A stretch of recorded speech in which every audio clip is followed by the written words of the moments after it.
புதிய செங்கலில் ராமஜெயம் எழுதி தலையில் சுமந்து இந்த கோவிலில் உள்ள 108 படிகளை கடந்து குன்றின் மீது குடிக்கொண்டிருக்கும் தெய்வத்தை வழிபட்டால் சொந்த வீடு கட்டும் பாக்கியம் கண்டிப்பாக கிடைப்பதாக கூறப்படும் கோவிலை பற்றியும் அங்கு தெய்வமே கிரிவலம் வரும் அதிசயத்தை பற்றியும் இன்றைய சர்வ பக்தி மையத்தில் பார்க்கலாம்.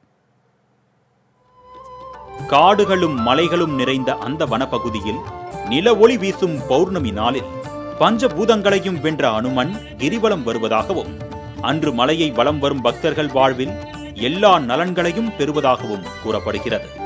அப்படிப்பட்ட புனிதம் மிக்க மலை கஜகிரி மலை என்ற பெயரோடு சென்னை அருகே உள்ள புதுப்பாக்கத்தில் அமைந்துள்ளது. புனிதமான சஞ்சீவி மலையின் ஆற்றல்களை பெற்ற இந்த கஜகிரி மலையின் மீது 1000 ஆண்டுகளுக்கு பழமையான ஆலயத்தில் வீர ஆஞ்சநேயர் வீற்றிருந்து பக்தர்களுக்கு வேண்டிய வரங்களை தந்தருளுகிறார்.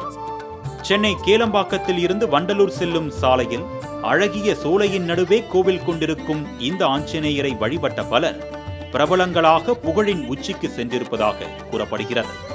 ஆன்மீக அதிர்வலைகளை உணர வைத்து மனதிற்கு அமைதியை தரும் இந்த கோவில் உள்ள வீர ஆஞ்சநேயரை முசுகுந்த சக்கரவர்த்தியின் வேண்டுகோளை ஏற்று மகான் வியாசராஜ தீர்த்தன் என்பவர் பிரதிஷ்டை செய்து வைத்ததாக ஸ்தல வரலாறுகள் கூறுகின்றன.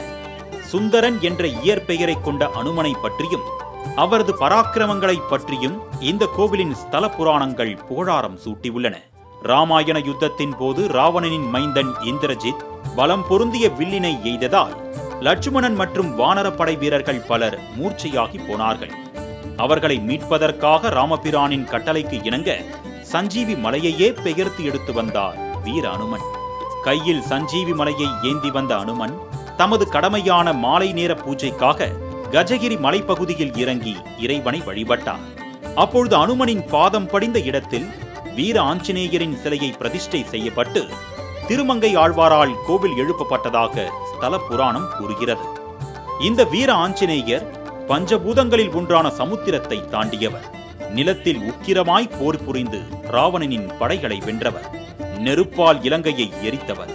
அப்படிப்பட்ட வீர தீர வாயு புத்திரனை காண முதலில் மலையடிவாரத்தில் கோவில் கொண்டிருக்கும் ஆனைமுகனை வணங்கி அதன் அருகே உள்ள நவக்கிரகங்களை தரிசித்த பின் 108 படிகளை தாண்டி மேலே சென்று அங்கே 6 அடி உயர அழகு சிலையாக காண முடிகிறது.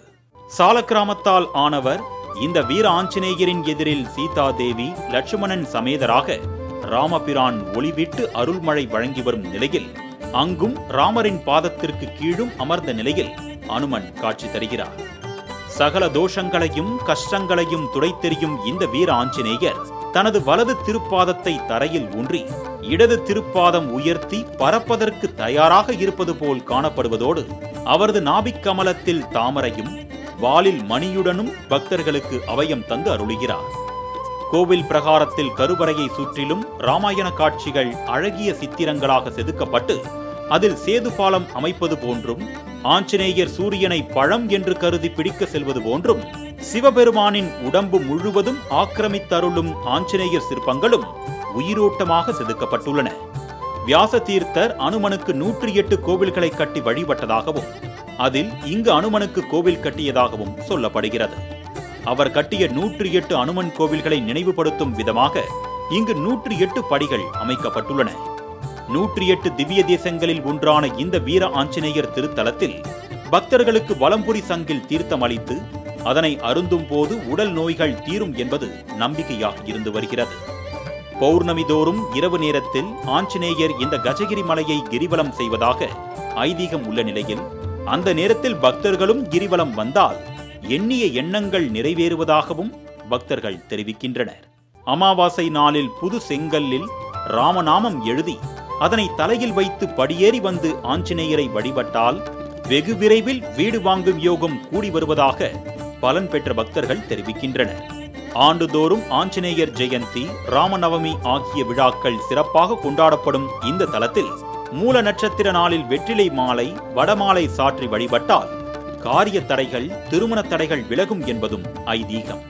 வேலைவாய்ப்பு கிடைக்க உயர் பதவி கிடைக்க இந்த கோவிலுக்கு வந்து வழிபட்டால் கைமேல் பலன் கிடைக்கும் என்பதால் பக்தர்கள் நம்பிக்கையுடன் இங்கு வருகை தந்து அனுமரை வணங்கி வழிபாடு செய்கின்றனர். மலையடிவாரத்திலேயே மிக உயரமான அனுமன் சிலை உலக மக்களை துன்பங்களில் இருந்து காத்து நிற்பது போன்று காட்சியளிக்கிறது.